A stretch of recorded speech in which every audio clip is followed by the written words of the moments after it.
Madame, monsieur, bonsoir. C'est le 19 en Alsace. 60 minutes d'information sur France 3 Alsace. Soyez les bienvenus. À 19h30, dans l'édition nationale tout à l'heure, stop aux fausses plaques d'immatriculation. Le défenseur des droits demande au gouvernement de renforcer les procédures et les contrôles pour éviter les contrefaçons préjudiciables aux automobilistes. Une information développée par Carole Gessler. L'actualité en Alsace, ce sont ces nouveaux noms dans le Bas-Rhin. L'équipe 21, HD1, Sister, voici quelques-unes des nouvelles chaînes disponibles depuis ce matin. Si vous regardez la télévision en utilisant une antenne râteau, opération simple ou compliquée pour les recevoir, vous verrez dans quelques instants. Aung San Suu Kyi à Strasbourg au Parlement européen, c'est l'image du jour. L'opposante à la junte militaire au pouvoir en Birmanie est venue pour recevoir le prix Sakharov qui lui a été décerné par le Parlement européen en 1990.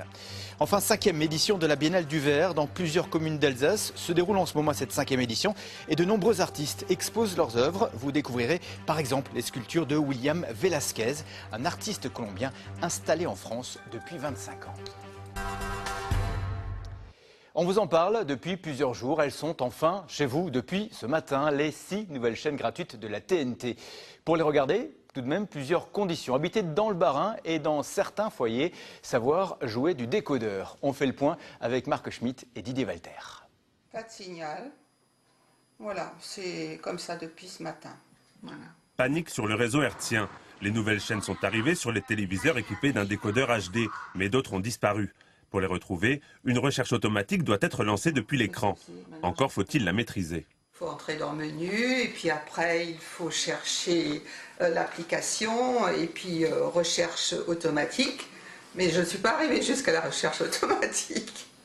Voilà, donc j'ai laissé tomber. Pour les box et le satellite, aucune manipulation n'est à faire. Seuls les utilisateurs barinois d'antennes râteau sont concernés. Pour les foyers individuels, une simple recherche automatique suffit. Dans les immeubles, en revanche, l'intervention d'un antenniste est nécessaire sur le réseau avant de pouvoir effectuer la recherche depuis son salon. Et les demandes affluent. On a beaucoup de gens qui le remarquent, ils ont allumé la télé ce matin, ils remarquent que ça ne marche plus ou pas bien. Donc c'est là qu'ils appellent et c'est là qu'on a beaucoup d'appels et puis les plannings se remplissent et puis c'est là que ça va être un tout petit peu plus dur pour satisfaire tout le monde.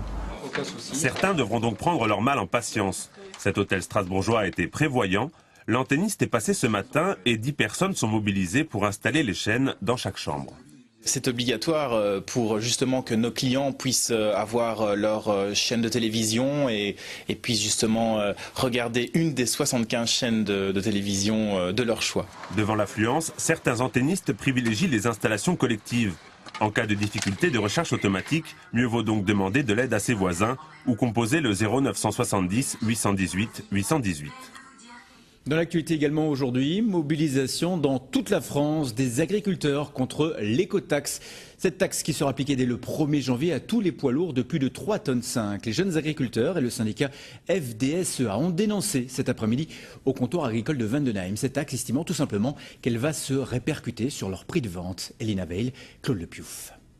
Un logo symbole d'un mécontentement, celui des jeunes agriculteurs alsaciens et de la FDSEA qui manifestaient cet après-midi leur opposition à l'écotaxe. Objectif de cette taxe, réduire la pollution générée par le transport routier. Elle concerne tous les transporteurs de marchandises. Pour le comptoir agricole, l'impact va se répercuter du début à la fin de la chaîne. Le premier impact, c'est au niveau du transfert entre le produit de l'agriculteur, le champ et le centre de conditionnement. Premier transfert qui se fait en camion. Deuxième transfert, tous les produits qui servent à conditionner les pommes de terre, les palettes, les cartons qui font déjà l'objet d'une taxe ou d'un avertissement d'une future taxe. Et troisième impact, au niveau de l'expédition entre chez nous et la plateforme de la grande distribution. Les sommes récoltées via cette taxe visent à favoriser le transport de marchandises par voie modale. Ceci concerne moins l'Alsace où c'est le transport par voie routière qui prime. Au niveau de l'agriculture, on ne peut pas mettre le transport de nos produits sur le rail et sur le bateau. Donc on a envie quelque part que nos consommateurs aient à leur disposition des produits de proximité. Et ces produits de proximité, on peut seulement le faire sur les routes. Donc c'est bien la raison pour laquelle on se bagarre pour que ces taxes ne soient pas appliquées. La FDSEA et les jeunes agriculteurs alsaciens demandent un ajournement de cette taxe. Ils se réuniront prochainement avec les élus et les partenaires économiques locaux pour faire entendre leur voix. Les Restos du Cœur à Mulhouse sont fermés pendant toute la semaine. Une décision qui fait suite à l'agression vendredi d'un bénévole. Et il n'y aura donc pas de distribution de denrées ou de repas pour les quelques 700 bénéficiaires. Une décision qui a été très difficile à prendre. Alexandra Bucure, Vincent Lemiel. C'est la première fois en 25 ans, la première fois que les Restos du Cœur à Mulhouse ferment leurs portes. Une fermeture temporaire d'1 semaine pour dénoncer l'agression vendredi dernier d'un bénévole. Aujourd'hui, réunis dans les locaux, certains ont encore du mal à s'en remettre. Ça m'a vraiment remué parce que ça fait 15 ans que je viens au Resto du Cœur, je n'ai jamais vu ça. C'était... Je ne peux pas vous expliquer, ça m'a vraiment pris. Ça peut arriver à n'importe qui, parce qu'on est souvent agressé, pas physiquement, mais verbalement. C'est vraiment le quotidien ? Presque, oui. La victime, Mohamed, un homme de 66 ans. 2 ans de bénévolat au Resto du Cœur, choqué, mais pas abattu pour autant. Non, c'est pas à cause que quelques brebis galeuses qu'on va arrêter. Nous, on a un devoir envers ces gens-là et on ne s'arrêtera pas là. Nous, on continue à avancer. C'est donc presque à contre-cœur que les Restos du Cœur ont fermé cette semaine. Pas de distribution de denrées ou de repas pour les quelques 1300 familles bénéficiaires. Une décision difficile, mais indispensable selon les responsables de l'association. Les bénévoles sont des gens qui sont souvent retraités, qui ont un certain âge, qui donnent du temps au Resto du Cœur, et ces personnes-là ne donnent pas leur temps pour être insultées ou pour être menacées. Des bénéficiaires de plus en plus nombreux, une agressivité de plus en plus fréquente. Les Restos du Cœur à Mulhouse voulaient marquer le coup, d'autant que la campagne hivernale la plus importante commence dans quelques semaines. L'actualité sociale ce soir, et la direction du groupe chimique allemand BASF a annoncé ce matin que 140 postes seraient supprimés sur les 240 que compte le site de Huningue. Une mesure qui fera partie d'ici 2015 d'un projet de restructuration avec notamment le recentrage de l'activité, ce que les représentants syndicaux ont du mal à comprendre. Écoutez. Nous sommes dans un groupe qui fait, je rappelle, 78 milliards de chiffre d'affaires. 2,4 milliards de dividendes de distribués, 9 milliards de bénéfices et qui, pour des raisons de résultats et d'économie, va sacrifier plus des 2 tiers des salariés de BASF à Huningue. Et c'est absolument incompréhensible pour un grand groupe comme ça. Les policiers dans la rue aujourd'hui pour manifester dans plusieurs grandes villes de France, dont Strasbourg, à l'appel de plusieurs syndicats. Ils étaient 150 environ devant l'hôtel du préfet pour dénoncer la dégradation de leurs conditions de travail, ainsi que la baisse d'une indemnité pour les élèves en école de gendarmerie et de police, prévue dans le budget 2014. Cela représente environ 200 € de moins par mois. La cour d'assises de Meurthe-et-Moselle juge depuis hier le docteur Jean-Louis Müller, accusé du meurtre de son épouse, retrouvée morte le 8 novembre 1999 à Ingwiller. Des débats très techniques se sont tenus aujourd'hui. La cour tente de savoir qui a tiré, meurtre ou suicide. Les experts se sont succédés. Ils ont bien du mal à être affirmatifs. La personnalité de la victime, Brigitte Müller, a également été au cœur des débats. Et c'est dans ce contexte particulier, un procès aux assises, qu'un professeur des Beaux-Arts de Nancy a souhaité faire travailler ses étudiants. Ils ont troqué la salle de classe pour la salle d'audience. Ils suivent le procès, crayon ou pinceau à la main, pour saisir le quotidien de la cour d'assises, en se mettant dans la situation finalement des dessinateurs de presse. Régis Godu, Yves Kemener. Le geste est déjà précis. Pour ces étudiants des Beaux-Arts de Nancy, c'est une première expérience, saisir le vivant dans l'instantané. On a trouvé vraiment intéressant de venir, en fait de sortir de l'école, parce que ça n'arrive pas souvent, et de dessiner autre chose que des nus. Et là, on est partie prenante dans un procès, on ne l'a jamais fait, et pouvoir interagir comme ça, puis de montrer nos dessins, c'est un peu le but aussi. Et ce qui est bien aussi, c'est qu'on n'a vraiment pas du tout les mêmes techniques, donc ça diversifie totalement nos potentiels. À chacun son style, à chacun sa technique, mais ce partenariat avec un média radio national qui diffuse leurs dessins sur leur site internet permet à ces étudiants de sortir du cadre de leur école. Ce qui est compliqué, mais ce que je trouve plus intéressant, c'est le fait de saisir un geste, de saisir une attitude, de saisir vraiment un moment pendant le procès. Saisir par exemple un geste d'un avocat qui est en train de défendre quelqu'un ou ce genre de choses. Cerise sur le gâteau, récompense pour l'artiste, la reconnaissance de l'avocat un souvenir de plus pour l'étudiante.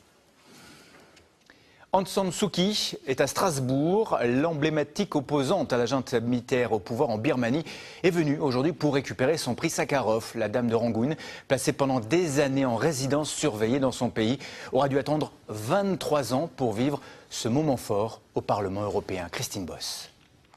Aung San Suu Kyi applaudit longuement à tout rompre par les eurodéputés.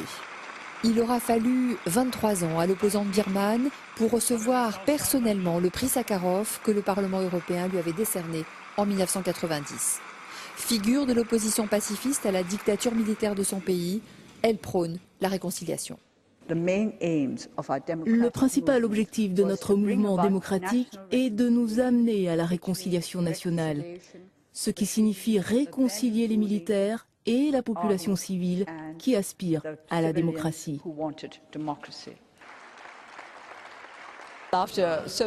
Après toutes ces années, c'est bien sûr un grand plaisir pour moi d'être ici, en particulier parce que je veux remercier tous ceux qui ont cru suffisamment en nous et nous ont aidés pendant toutes ces années.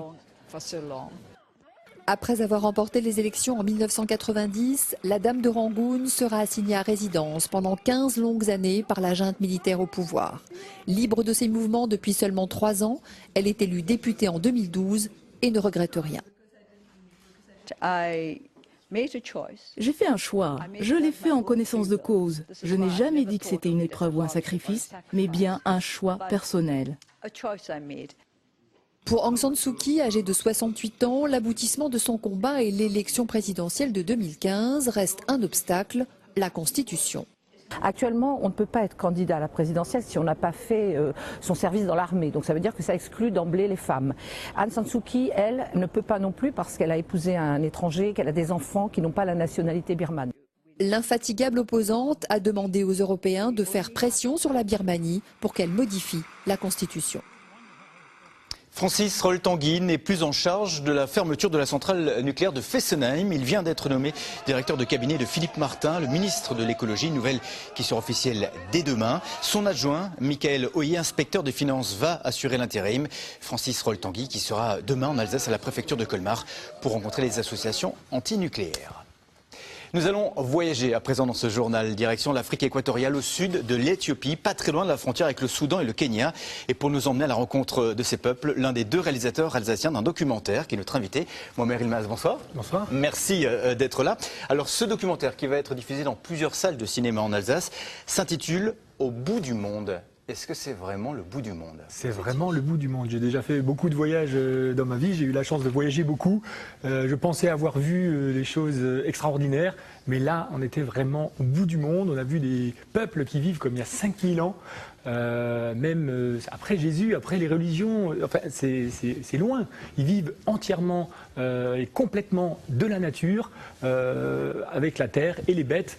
C'est vraiment le bout du monde. Alors vous avez rencontré plusieurs tribus dans ce documentaire de 52 minutes. Je vous propose de regarder cet extrait. C'est un moment assez rare, un rite au sein de la tribu des Amers. C'est un spectacle inimaginable qui s'annonce, car les femmes provoquent les mazes à outrance, jusqu'à ce qu'ils les fouettent jusqu'au sang. La branche, souple et tranchante, est après chaque coup abandonnée sur le sol, mais elle aura entaillé et cisaillé le dos de manière indélébile.